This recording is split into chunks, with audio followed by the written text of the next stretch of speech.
Lestari. Saya dari kelas 10 DP5. Di sini saya akan mengulas kembali materi tentang KD.4, yaitu ketentuan Undang-Undang Dasar NRI tahun 1945 dalam kehidupan berbangsa dan bernegara. A. Wilayah Negara Kesatuan Republik Indonesia. Indonesia sebagai negara memiliki wilayah termasuk dalam divided or separated, yaitu suatu bentuk negara yang terpisah oleh wilayah laut dan negara lain.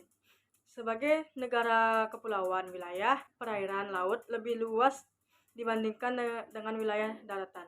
Wilayah laut menjadi bagian yang sangat penting bagi kehidupan bangsa dan negara. Sesuai dengan hukum laut internasional yang disepakati dalam forum PBB pada tahun 1982, pembagian wilayah laut berdasarkan Konvensi Hukum Laut PBB terdiri atas A.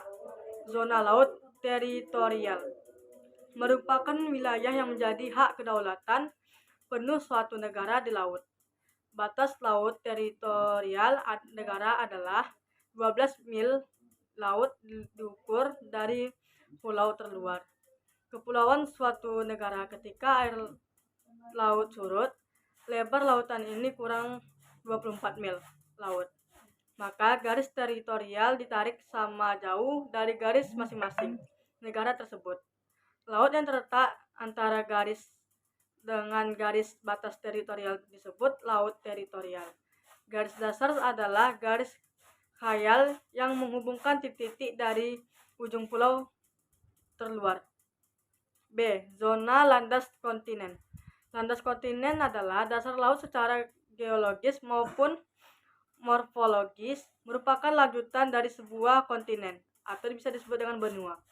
Kedalaman laut kurang dari 150 meter.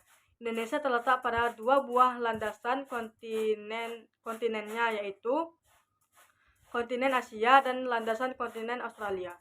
C. Zona ekonomi eksklusif. Zona ekonomi eksklusif adalah jalur laut selebar 200 mil laut ke arah laut terbuka, diukur dari garis dasar batas wilayah Republik Indonesia. Di sini ada dua, yaitu wilayah daratan. Posisi astronomis wilayah Indonesia terletak antara derajat LU 11 derajat lintang selatan dan 95 derajat BT 141 derajat 4 BT.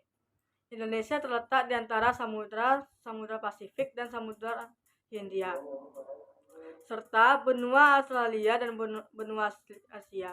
Wilayah Indonesia disebut sebagai Nusantara yang memiliki arti kepulauan yang tersambung oleh wilayah laut, atau bangsa-bangsa yang disatukan oleh laut.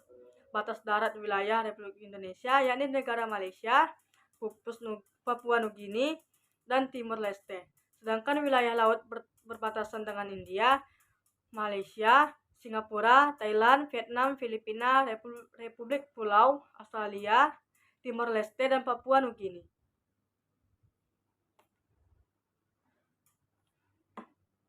Wilayah udara. Wilayah udara berada di wilayah permukaan bumi di atas wilayah darat dan laut. Konvensi Paris 1919 menyatakan bahwa negara-negara merdeka dan berdaulat berhak mengadakan eksplorasi dan eksploitasi di wilayah udara, misalnya untuk kepentingan radio, satelit, dan penerbangan. B. Kedudukan warga negara dan penduduk Indonesia. Penduduk adalah semua orang yang bertempat tinggal atau mendiami wilayah suatu negara yang tunduk terhadap peraturan dari kekuasaan negara. Warga negara adalah anggota sebuah negara yang mempunyai tanggung jawab dan hubungan timbal balik terhadap negaranya. Di sini ada juga asas-asas kewarganegaraan Indonesia. 1. Asas ius sanguinis atau bisa disebut dengan asas keturunan, yaitu kewarganegaraan seseorang ditentukan berdasarkan pada keturunan orang yang bersangkutan.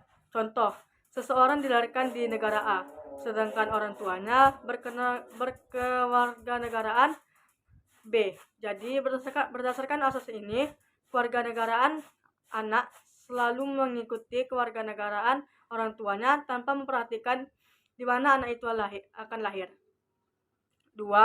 Asas ius soli atau bisa disebut dengan asas kedaerahan atau asas tempat kelahiran, yaitu kewarganegaraan seseorang ditentukan berdasarkan tempat kelahirannya.